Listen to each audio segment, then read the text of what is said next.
Hey guys, it's me, Stormie, and tonight we're going to talk about what happens when you've got the moon in the 9th house. This is an exciting placement because they crave stimulation that's beyond the normal routine. You know what I mean? They want something different. They want to go, they want to explore, they want to see something different, different cultures, different languages, different philosophies and beliefs. This is a very ethical house, right? So they could be, you could even find yourself being extremely restless or you have this sense of discontent if you feel like ethics or morals or some kind of goal that you're working towards is not there, right? So it's interesting that they want freedom, but it needs to be freedom towards something. It needs to be freedom towards the bigger picture, things like that. So, this is in this placement, what I tend to see, and I have a child who has this placement, and she could just want to be somewhere else. Like nothing is necessarily wrong, but in her imagination even, she needs to travel,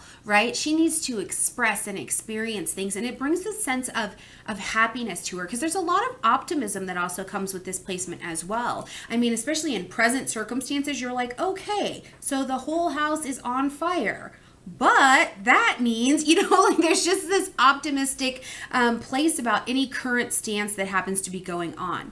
Now, the one thing that I think is really important for this placement is not to be so optimistic that you actually miss that you have to participate in solution. You know what I mean? Or don't be so adventurous that you leave great situations to move on to ones that are you just were curious about them, but they're not necessarily the best fit for what is for you. You don't have to you don't have to scratch every itch. I think that's what I'm trying to say. Now, something else, with this placement, typically they've done some kind of travel, and this is a very open word. It could be high imagination, it could be writing or broadcasting, it could be specific travel, something like that, but they did a lot of traveling in some sense in their early years. So they have this background.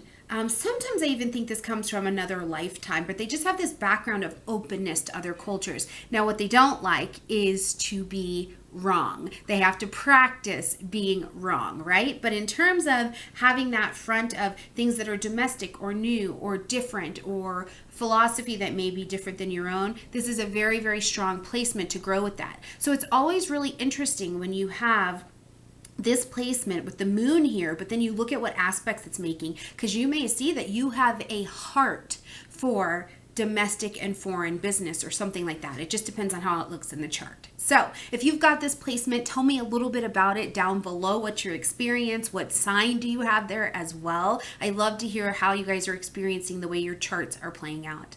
All right, guys, like this video, comment, share, subscribe. I've got a brand new custom numerology report. I'm so excited to share that with you. You can click in the description box down below and check it out if you want to get one of those. I will see you guys in the next video, and we'll cover the moon in the 10th house.